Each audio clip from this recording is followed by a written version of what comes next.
Bona tarda, moixarengues.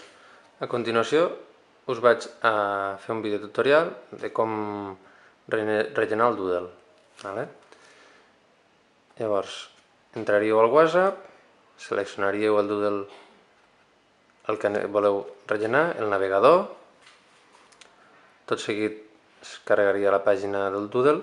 Esta és la visualització per a mòbils. Llavors, aquí en aquest cas me surt Núria, canviaríem el nom perquè Núria ja està. Guardaríem, seleccionaríem els dies o no, en funció de si anem o no, i posaríem participar. Ens agraeix la nostra participació i tornaríem a l'enquesta.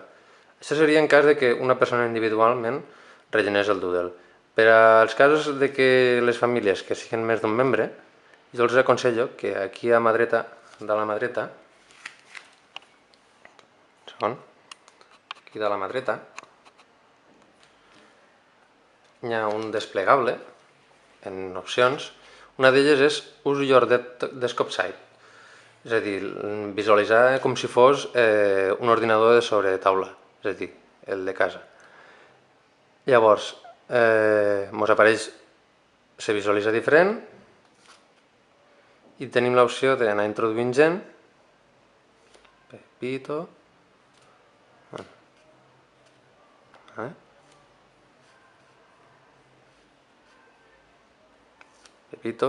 si va, no va, i guardaríem.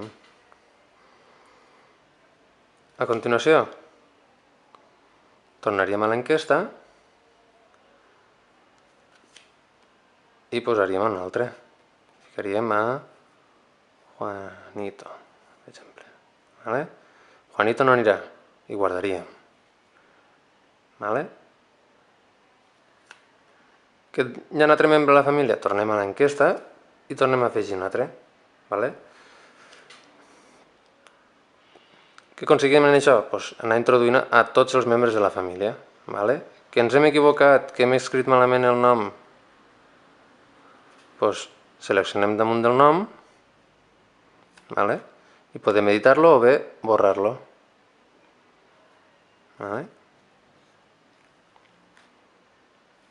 Ens pregunta que si volem borrar. Estem segurs? Sí.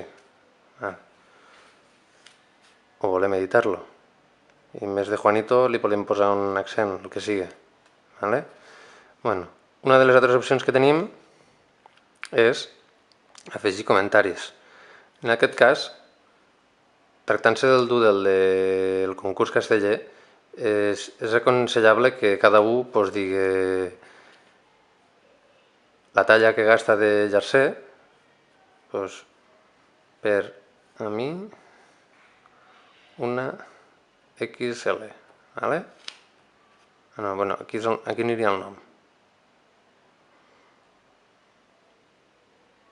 Aquí aniria el nom.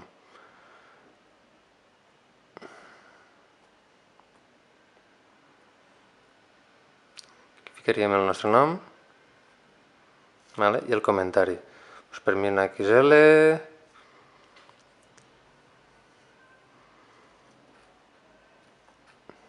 me deixo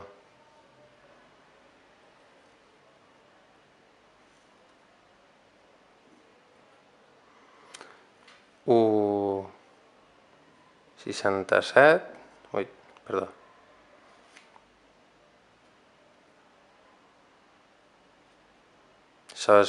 Aquesta informació és per a la pinya, i, no sé, el que creieu convenient, i ja està tot.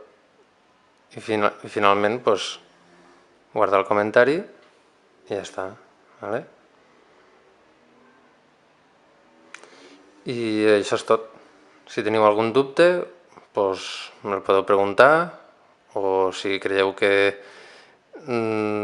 no he concretat prou algun punt en concret, si no ha quedat clar, me'l pregunteu i mirarem de fer un vídeo millor. Moltes gràcies.